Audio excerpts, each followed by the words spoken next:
त्यांनी स्पष्ट केलंय। आणि ही थेट दृश्य आपण बघतोय राष्ट्रवादीच्या कार्यालयामधली ही दृश्य आहेत। अगदी काही वेळामध्ये विधिमंडळाचं विशेष अधिवेशन सुरू होणार आहे, मात्र त्याआधी राष्ट्रवादी काँग्रेसचे आमदार सगळे इथे जमलेले आहेत आणि आपण बघतोय की गुलाबी रंगाचे फेटे या सगळ्या राष्ट्रवादीच्या आमदारांनी घातलेले दिसतात।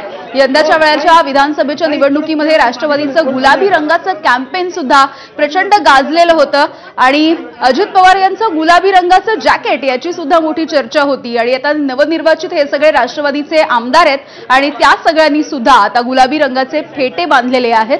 अगदी थोड्याच वेळात हे सगळे नवनिर्वाचित आमदार जे आहेत ते विधान भवनामध्ये जातील आणि या आमदारांचा शपथविधी सुद्धा आजपासून सुरू होणार आहे। मात्र त्याआधी राष्ट्रवादीच्या कार्यालयामधली ही सगळी एक्सक्लुझिव्ह दृश्य आपण बघतोय। राष्ट्रवादीचे हे सगळे नवनिर्वाचित आमदार आहेत, महिला आमदार सुद्धा आपण बघतोय। राष्ट्रवादीचे जे महत्त्वाचे नेते आहेत ते आमदारांना मार्गदर्शन करतील, काहीशा सूचना सुद्धा करतील आणि त्यानंतर आता शपथविधी होईल। निलेश बुधावले आमचे प्रतिनिधी आहेत आपल्या सोबत। निलेश, विश्वास किती आहे कारण की आठवड्याची संपूर्ण निवडणूक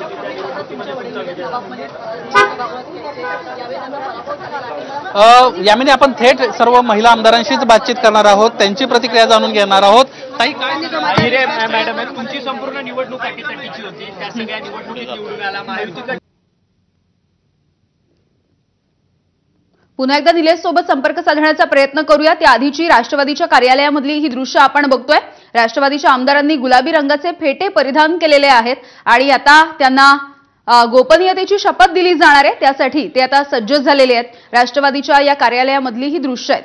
आता जे झालंय आपण त्याला शेवटी सगळ्या अटीतटीमध्ये मी निवडून आले आणि जनतेने जो काही जनाधार होता तो माझ्या बाजूने दिलेला आहे आणि जनतेच्या पुढे कोणाचं काही चालत नाही, मग किती बंड होऊ द्या। सनामली आपण पाहतोय आता या ठिकाणाहून सर्व जे आमदार आहेत राष्ट्रवादी काँग्रेस पक्षाचे जाताना पाहायला मिळतात। उपमुख्यमंत्री अजित पवार या ठिकाणी आलेले आहेत